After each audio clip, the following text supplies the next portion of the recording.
ನಮಸ್ತೆ friends. Usually ಎಲ್ಲರೂ onion pakoda try ಮಾಡಿರ್ತೀರ. ಇವತ್ತು ಒಂದು ಡಿಫ್ರೆಂಟ್ ರೆಸಿಪಿ ಶೇರ್ ಮಾಡ್ತಾ ಇದ್ದೀನಿ. Sweet corn pakoda. ಅದು ಮಾಡುವ ವಿಧಾನ ಈಗ ಒಂದು ಬೌಲ್ಗೆ ಒಂದು ಅರ್ಧ ಕಪ್ಪು ಸ್ವೀಟ್ ಕಾರ್ನ್ನ ಸೇರಿಸ್ಕೊಳ್ತಾ ಇದ್ದೀನಿ. ಮತ್ತು ಅದಕ್ಕೆ ಒಂದು ಹಾಫ್ ಕಪ್ಪು ಕಡಲೆ ಹಿಟ್ಟು ಹಾಕ್ತಾ ಇದ್ದೀನಿ. ಮತ್ತು ಒಂದು ಕಾಲು ಕಪ್ನಷ್ಟು ಅಕ್ಕಿ ಹಿಟ್ಟನ್ನ ಮಿಕ್ಸ್ ಮಾಡ್ತಾ ಇದ್ದೀನಿ. ಅದಕ್ಕೆ ಕೊತ್ತಂಬರಿ ಸೊಪ್ಪು, ಗ್ರೀನ್ ಚಿಲ್ಲಿ ಮತ್ತು ಸಣ್ಣಗೆ ಹೆಚ್ಚಿ ಇಟ್ಕೊಂಡಿರೋ ಅಂಥ 2 ಆನಿಯನ್ನ ಸೇರಿಸ್ಕೊಳ್ತಾ ಇದ್ದೀನಿ. ಮತ್ತು ಖಾರಕ್ಕೆ ಚಿಲ್ಲಿ ಯೂಸ್ ಮಾಡಿದ್ದೀನಿ, ಆದರೆ ಸ್ವಲ್ಪ ಕಲ್ಲರ್ಗೋಸ್ಕರ ಹಚ್ಚ ಖಾರದ ಪುಡಿ ಬಳಸ್ತಾ ಇದ್ದೀನಿ. ಮತ್ತು ಸ್ವಲ್ಪ ಅರಿಶಿನ, ಮತ್ತು ಒಂದು 1/4 ಟೀ ಸ್ಪೂನಷ್ಟು ಪೆಪ್ಪರ್,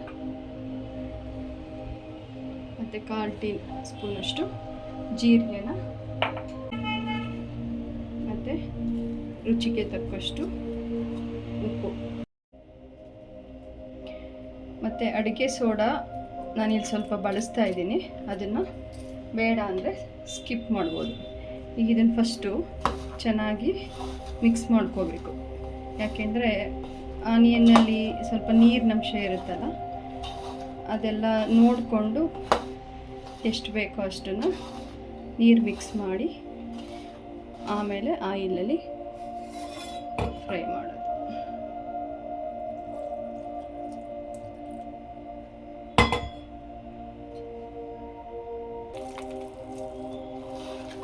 ಈಗ ಚೆನ್ನಾಗಿ ಮಿಕ್ಸ್ ಮಾಡ್ಕೊಂಡ್ಮೇಲೆ ಈಗ ಆಯಿಲ್ನ ಬಿಸಿ ಮಾಡ್ಕೊಳ್ಳೋಕ್ಕೆ ಇಟ್ಕೊಳ್ಳೋಣ. ಈಗ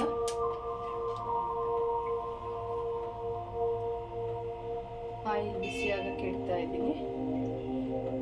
ಚೆನ್ನಾಗಿ ಬಿಸಿ ಆದಮೇಲೆ ಪಕೋಡನ ಹಾಕ್ಕೋಬೇಕು. ಈಗ ಆಯಿಲ್ ಚೆನ್ನಾಗಿ ಬಿಸಿಯಾಗಿದೆ.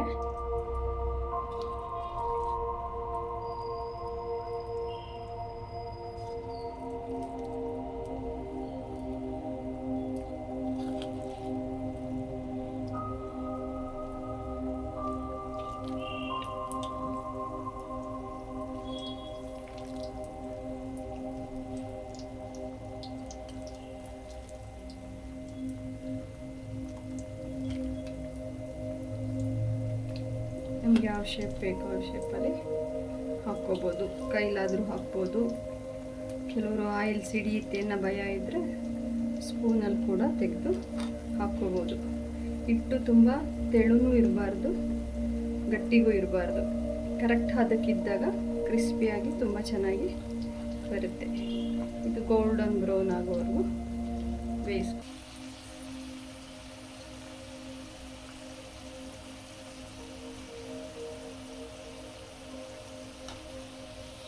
ಸಾಮಾನ್ಯವಾಗಿ ಆನಿಯನ್ ಪಕೋಡಾಗಿಂತ ಸ್ವಲ್ಪ ಜಾಸ್ತಿ ಟೈಮ್ನ ತಗೊಳುತ್ತೆ sweet corn pakoda golden brown ಆಗೋಕ್ಕೆ. ಈ ಹಂತದಲ್ಲಿ ಈಗ ಚೆನ್ನಾಗಿ ಬೆಂದಿದೆ. ಇದನ್ನು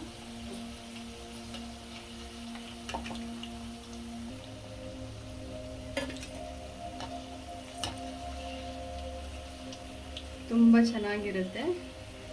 ಒಂದ್ಸಲ ಟ್ರೈ ಮಾಡಿ. ಸಾಮಾನ್ಯವಾಗಿ ಯಾವಾಗಲೂ ಬರೀ ಆನಿಯನ್ ಪಕೋಡ ಮಾಡಿರ್ತೀರ. ಇದು ಸ್ವೀಟಾಗಿ ಸ್ವಲ್ಪ ಚಿಲ್ಲಿ ಚೆನ್ನಾಗಿ ಹಾಕಿದ್ರೆ ಸ್ವೀಟು ಖಾರ ಕ್ರಿಸ್ಪಿಯಾಗಿ ತುಂಬ ಚೆನ್ನಾಗಿರುತ್ತೆ.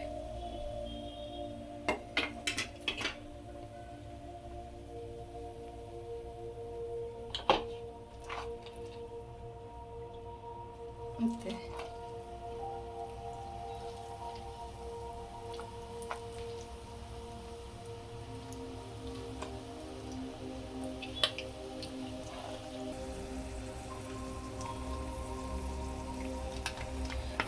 ಖಂಡಿತ ಈ ರೆಸಿಪಿ ಟ್ರೈ ಮಾಡಿ. ಮಕ್ಕಳಿಗೆ, ದೊಡ್ಡವ್ರಿಗೆ ಎಲ್ಲರಿಗೂ ತುಂಬ ಇಷ್ಟ ಆಗುತ್ತೆ. ಬಿಸಿ ಬಿಸಿ ಆನಿಯನ್ ಪಕೋಡ ರೆಡಿ.